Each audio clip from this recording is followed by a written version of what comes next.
Hey guys, I'm Trevor Goodwin, CEO at tnutrition. What's up, guys? Guerrilla Chemist here, sunny Florida, with these guys from the UK. We're going to talk about a couple of different products today. What are we talking about, Trevor? Today, let's talk about ashwagandha and the benefits. Ashwagandha. Ashwagandha is my number one recommended natural test booster. I get that question all the time, and I think the data for this is the best that there is for an adaptogen as far as test boosting goes. Ashwagandha is an adaptogen, meaning that it's a compound that's all natural that has many benefits to you. It works in many different ways as far as it increases testosterone, it decreases cortisol, it can even manipulate and help with your thyroid and adrenal glands. There's data to show it has cognitive benefits as well. So ashwagandha is one of those things that I recommend to all natural athletes for sure to take ashwagandha because there's so many benefits to it, and women as well. So this is not just a product for men. Women can use this to build muscle and to lose body fat, especially with the cortisol reducing effects. Yeah.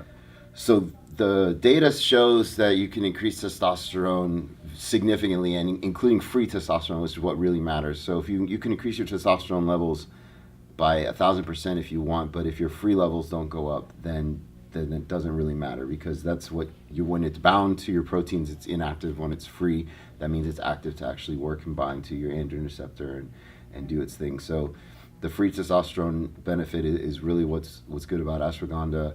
There was a study for cortisol that showed that the 600 milligram dose decreased cortisol by 28%, which is a lot. Yeah, wow. And cortisol is not all bad. You need some cortisol, especially in the morning. It helps with fat burning, but if your levels are high and elevated for over too long of a period of time, that's when you can start to gain fat and stuff. So the fact that it can decrease cortisol levels over time, this was over a 28-day period at 600 milligrams, so 300 milligrams twice a day.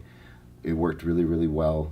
That was for KSM. So this brand is KSM 66, which is 5% with phthalate. Yeah. With phthalates are the active compounds. And Sensoril is the other one, and Sensoril is 10% with phthalates. So a lot of people ask me which one is better.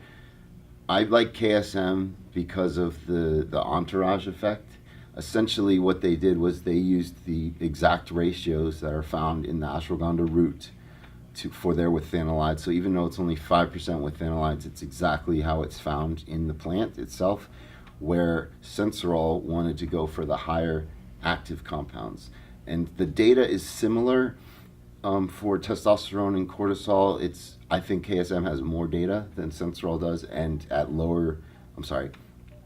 beta, and it works better, especially at the 600 milligram mark.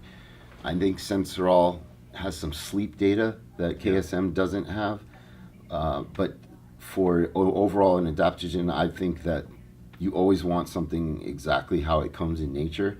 Sometimes the higher extract doesn't necessarily mean that it's more beneficial.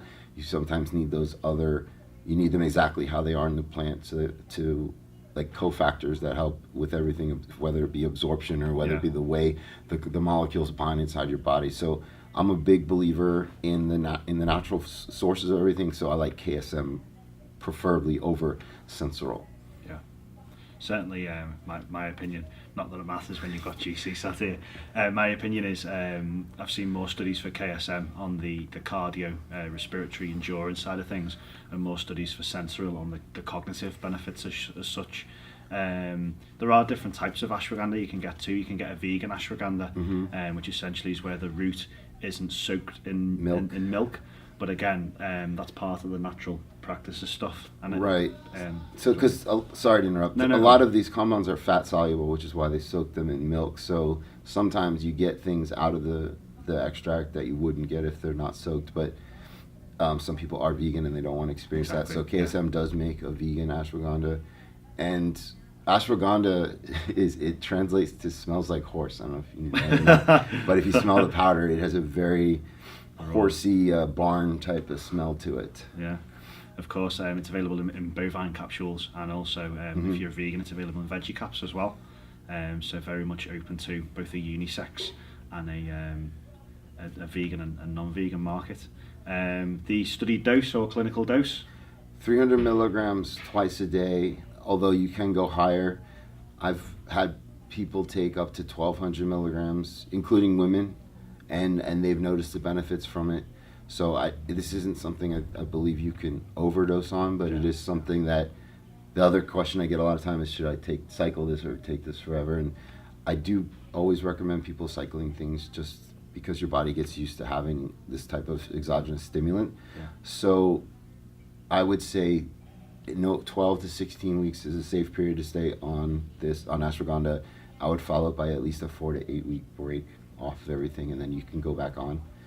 And then to your point about the Sensoril for cognitive and sleep versus ashwagandha versus KSM for testosterone and cortisol, I think that's just a marketing differential. Yeah. Because if they Yeah. both were said this is a test booster, then they might not get as much market share. But if I think Sensoril decided, okay, we're going to go for the cognitive sleep benefits. So that doesn't mean that either or doesn't work. So as far as, does KSM work for cognitive or does Sensoril have testosterone? It's going to do what the compound does. Yeah, exactly. Yeah. I just think that the KSM having all of the compounds in the ratios that are naturally found in the plant is more beneficial to somebody.